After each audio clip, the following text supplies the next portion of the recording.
हम लोग चक्रवृद्धि ब्याज और मिश्र धन निकालना सीखेंगे। तो यहाँ पे जो आपको सवाल दिख रहा है इसको तो मैं हल करूँगा, लेकिन इसको जैसे मैं हल करूँगा आप लोग उसे ध्यान से देखिएगा, क्योंकि अगर आप लोग इस केवल एक सवाल को देख लेते हैं, हल करना समझ लेते हैं, तो इस तरह से जितने भी सवाल आपसे पूछा जाएगा वो आप लोग आसानी से लगा सकते हैं। तो यहाँ पे आप लोग जो सवाल ये देख रहे हैं इसमें क्या कहा गया है, 2000 रुपये का 10% वार्षिक ब्याज की दर से 2 वर्ष का चक्रवृद्धि ब्याज ज्ञात कीजिए। इसको आप लोग खुद हल करेंगे।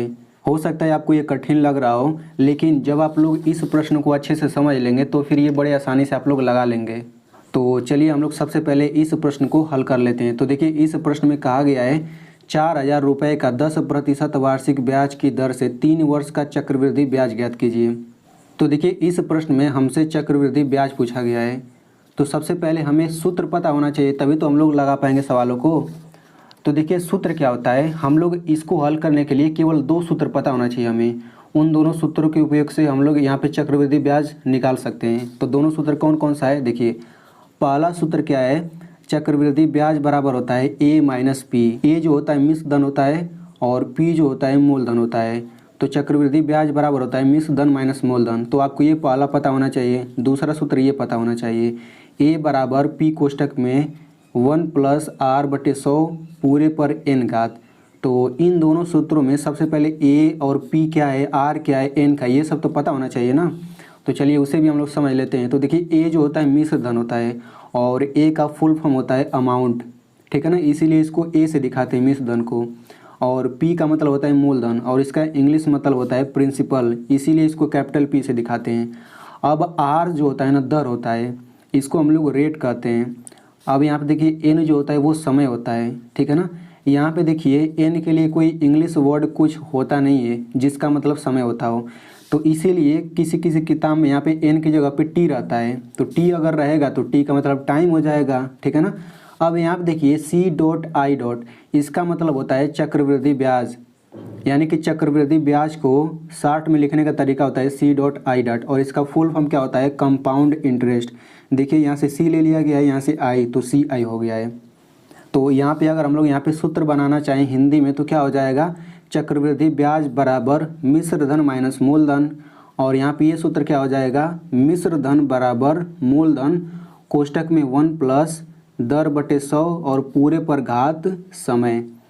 तो चलिए अब हम लोग इस प्रश्न को हल करते हैं। तो देखिए यहाँ पे दिया गया है 4000 रुपये का 10% वार्षिक ब्याज की दर से 3 वर्ष का चक्रवृद्धि ब्याज ज्ञात कीजिए।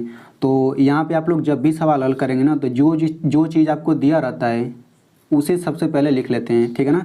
तो यहाँ पे आप लोग यहाँ पे लिख सकते हैं दिया है, तो क्या क्या दिया गया उसे लिख लेते हैं। तो देखिए यहाँ पे 4000 रुपया दिया गया है, तो शुरू में जो रुपया दिया रहता है वही मूलधन होता है। तो यहाँ पे P बराबर कितना हो जाएगा, 4000 रुपया, क्योंकि मूलधन को P से दिखाते हैं तो P बराबर इतना हमने लिख दिया।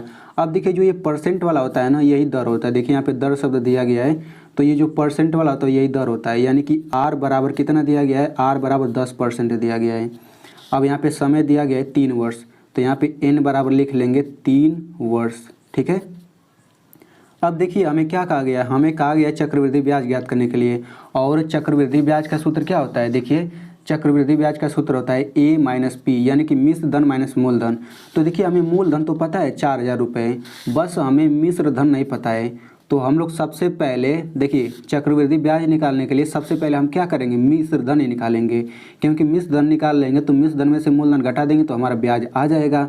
तो मिश्र धन निकालने के लिए हमें इस सूत्र का प्रयोग करेंगे, क्योंकि यहाँ पे देखिए ये मिश्र धन है, तो हम लोग इसी सूत्र का प्रयोग करके सबसे पहले मिश्र धन निकालेंगे।